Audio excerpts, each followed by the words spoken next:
Guys once again Ijaz हिदायत और शिंजा इजाज आपकी खिदमत में फिर हाजिर हैं। और सबसे पहले तो मेरे जितने भी देखने वाले हैं आप लोगों का बहुत बहुत शुक्रिया।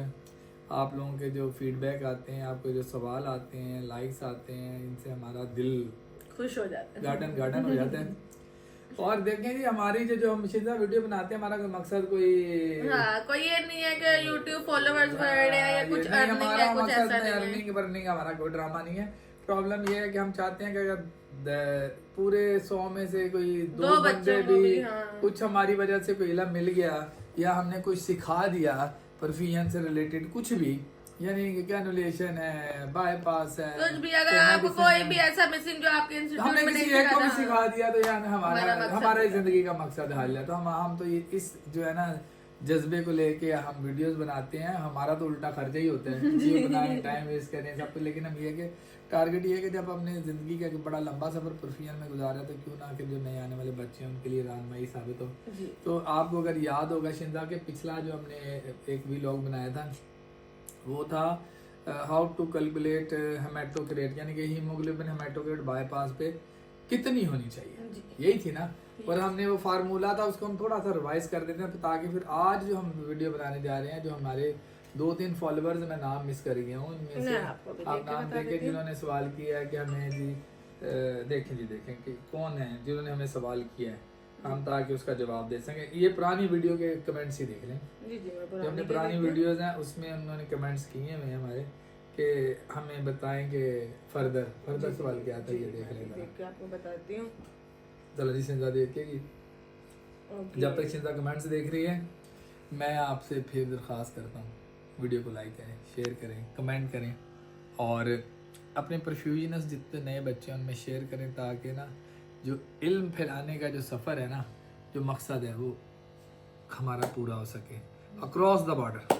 रेडी क्वेश्चन जो है आकाश ने किया है। आकाश का सवाल था जी, आकाश का क्या सवाल कहा था कि सर थैंक यू आपने इतना अच्छा समझाया। ठीक है, मैं शॉर्ट करके बता रही हूँ, उनका पूरा कमेंट नहीं आप ऐसे बताओ आकाश तो उन्होंने कहा कि सर आगे जो आपने कहा है उसको कंटिन्यू प्लीज बताएं कि ब्लड रिक्वायरमेंट मतलब ब्लड हाँ, जो मैंने इस वीडियो को इसलिए रोका था कि कोई सवाल करेगा तो मैं आगे फर्दर जवाब दूंगा। सवाल ये था, और ये तला सॉरी आपकी बात कर रहा हूँ, तला फखरुद्दीन जो है उन्होंने भी कहा कि सर मैं आज के इसमें जो है जाऊंगा तो ऑब्जर्व करूंगा और आगे आप जब बताएंगे ब्लड यूनिट का तो वो भी फर्दर फिर मैं ट्राई करूंगा। अरे वाह, तो ये देखो हमारा यही मकसद था कि बच्चे इल्म हासिल करें और अच्छे परफ्यूजन साइंटिस्ट हम दुनिया में पैदा करें। और हमारी ये छोटी सी काविश है और आप लोगों की जो इंटरेस्ट है वो हमें और ये काम करने का मौका फराहम कर रही है, दिल भी करता करें। तो अच्छा, हमने पीछे जो लास्ट जो एपिसोड थी हमारी व्लॉग था उसमें था हमने how to calculate hematocrit on bypass. तो मैंने उसको शॉर्टकट में बताया था आपको। मैं इसको थोड़ा सा रिवाइज कर देता हूँ कि अगर मरीज का वजन 70 किलो है और तो मेल है तो 70 ml पर केजी है और फीमेल है तो 60 ml पर केजी के हिसाब से। और अगर आप यानी कि आप पेशेंट का ब्लड वॉल्यूम कैलकुलेट कर ले, सबसे पहले तो करके कैलकुलेट कर लेते हो। जब पेशेंट का ब्लड वॉल्यूम कैलकुलेट कर लेते हो तो उसकी जो प्रेजेंट हेमाटोक्रेट होती है ना उसको आप ब्लड वॉल्यूम से मल्टीप्लाई करते हो तो आपके पास आ जाता है मरीज का रेड ब्लड सेल मास या वॉल्यूम। तो आपको आइडिया होता है कि इस मरीज के अंदर इतने रेड सेल्स वॉल्यूम मौजूद है, ठीक है, वो आपको समझ आ जाता है। उसको फिर आप जो है ना टोटल प्राइमिंग वॉल्यूम से ब्लड वॉल्यूम और प्लस जो होता है सर्किट का प्राइमिंग वॉल्यूम उसको ऐड करके हम ना उस सेल वॉल्यूम से डिवाइड करते हैं। तो वो जो हमारे पास रिजल्ट आता है वो हेमाटोक्रेट हमें पता चलता है कि पंप पे जब बाईपास पे अब जाएंगे तो हमारे पास ये हेमाटोक्रेट आएगी। इतना तो हमने लास्ट व्लॉग में बता दिया था, लास्ट जो हमारी पॉडकास्ट इसमें डिस्कस किया। आज हमारा जो आगे फर्दर है हम आज सीखेंगे कि how to maintain desired hematocrit on pump, कि हम कैसे अपनी पसंदीदा हेमाटोक्रेट एचबी को मेंटेन करें ड्यूरिंग बाईपास। ये तो जैसे पहले कैसे अब उसको मेंटेन कैसे करेंगे। मिसाल के तौर पे एक मरीज है उसका हीमोग्लोबिन कम है, HbA1c और HbA1c की मैं चीज बताऊं, हीमोग्लोबिन जो होता है वो होता है ग्राम पर डेसीलीटर। जैसे आपका हीमोग्लोबिन 10 है तो आप कहेंगे 10 ग्राम पर डेसीलीटर। और इसके हेमाटोक्रेट को जो आप कैलकुलेट करते हो उसको मल्टीप्लाई बाय 3 कर देते हो तो 10 मल्टीप्लाई 3 30। तो अब आपकी हेमाटोक्रेट कितनी आई 30, ठीक है। वो क्रेट की हम बात कर रहे हैं, उसी हीमोग्लोबिन की बात कर रहे हैं कि हमें डिजायर्ड हीमोग्लोबिन कितनी चाहिए। तो हमने पहला अब याद रखें कि पहले अपने पेशेंट रेड सेल मास ढूंढ लिया, अभी हमें दूसरा ढूंढना है डिजायर्ड हेमाटोक्रेट रेड सेल माप। तो डिजायर्ड मिसाल के तौर पे आपकी है 30। आप चाहते हो कि ये थोड़ा सा ऐसी आंखों में पड़ रही है रोशनी, इसको आगे पीछे थोड़ा सा ऐसे कर दो मेरे यहाँ। आज मिसाल के तौर पे आप चाहते हो कि आपकी हीमोग्लोबिन पंप पे 30 आए, यानी 10 ग्राम आए पर डेसीलीटर के हिसाब से, ठीक है जी। तो 10 ग्राम पर डेसीलीटर के हिसाब से आए, तो आप क्या करेंगे कि आप फार्मूला वही यूज करेंगे। आप लिखेंगे डिजायर्ड हेमाटोक्रेट, आप कैलकुलेटर निकालें, डिजायर्ड हेमाटोक्रेट यानी कि आप चाहते हैं 30, तो जो 30% को कन्वर्ट करेंगे तो वो 0.30 हो जाएगा, ठीक है। डेसिमल में क्या है तो 0.30 इनटू टाइम्स आपका पेशेंट ब्लड वॉल्यूम। तो पेशेंट ब्लड वॉल्यूम हमने लास्ट टाइम जो किया था वो किया था 4900। तो 4900, तो जवाब क्या आया 1470। तो हमें चाहिए 1470, ठीक है। और मिसाल के तौर पे ये हो गया, ये आपका ब्लड वॉल्यूम, ये जो आपका रेड ब्लड सेल वॉल्यूम जो हमें रिक्वायर्ड है। शुरू में हमारे पास कितना था, फॉर एग्जांपल हमारे पास वो कम है, वो 1200 है, 1200 एंड समथिंग है, तो still we need how much, 200 ऊपर चाहिए ना हमें, समथिंग लाइक दैट।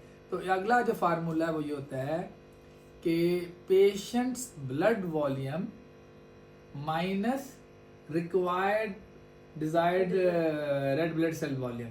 जब उसको हम डिवाइड करते हैं मिसाल तौर पे इसमें माइनस, इसे माइनस करो 200 1200 सॉरी माइनस 1200 की 1200 तो जवाब क्या आया 270 ईमेल्स जो है हमें रिक्वायर्ड है डालने के 30 बनाने के लिए, ठीक है।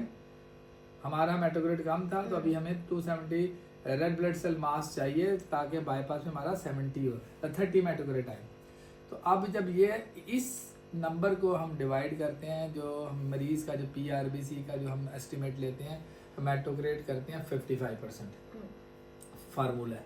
तो उसको अब इसको भी अब कन्वर्ट करें डेसिमल में तो वो 0.55, तो 270 डिवाइडेड बाय 0.55, तो जवाब आया 490 ml आपको PRBC बाईपास पे डालना है हेमाटोक्रेट को मेंटेन रखने के लिए।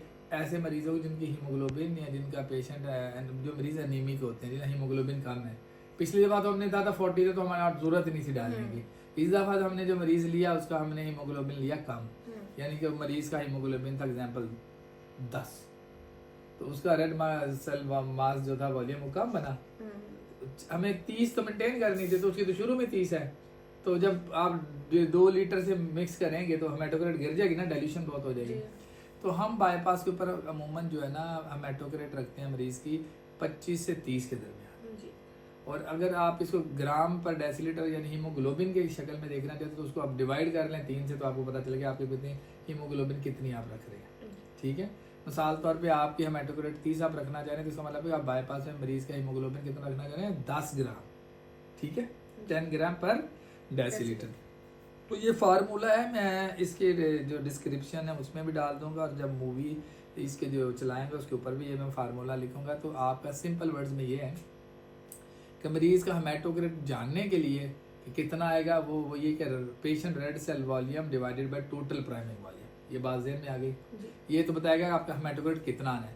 और अगर आपका हेमाटोक्रेट आ रहा है 20, आपका आ रहा है 25, तो आप चाहते हैं कि मैं 30 रखूं, तो उसका फिर फर्दर कि कितना आपको ब्लड ऐड करना है, PRBC कितने ऐड करने, तो उसका सेकंड ये है कि आप हेमाटोक्रेट डिजायर्ड हेमाटोक्रेट यानी आपने मिसाल तौर पर 30 रखा तो 0.30 इनटू पेशेंट ब्लड वॉल्यूम कर लेते हो, तो वो जो रेड सेल वॉल्यूम आएगा, मैं रिपीट कर रहा हूँ, तो patient required red cell volume minus patient's red cell volume, जो उसका सम आएगा, रिजल्ट है कि उसको आप डिवाइड करेंगे अप्रोक्सीमेटली जो हमने फिक्स किया हुआ है कि एक PRBC के अंदर 55% होता है हेमाटोक्रेट, तो डिवाइडेड बाय 55%, तो जिसको आप कन्वर्ट करके डेसिमल में कर लेंगे तो 0.55।